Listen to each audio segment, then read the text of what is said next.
நான் C. Joseph Vijay எனும் நான்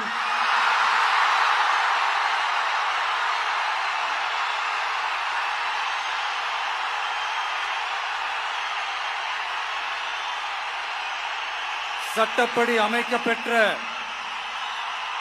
இந்திய அரசியல் அமைப்பின்பால் உண்மையான நம்பிக்கையும் மாறா பற்றும் கொண்டிருப்பேன் என்றும் இந்திய நாட்டின்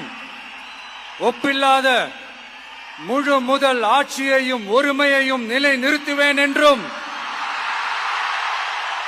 தமிழ்நாட்டு அரசின் முதலமைச்சராக உண்மையாகவும் உளச்சான்றின்படியும் என் கடமைகளை நிறைவேற்றுவேன் என்றும் அரசியல் அமைப்பிற்கும் சட்டத்திற்கும் இணங்க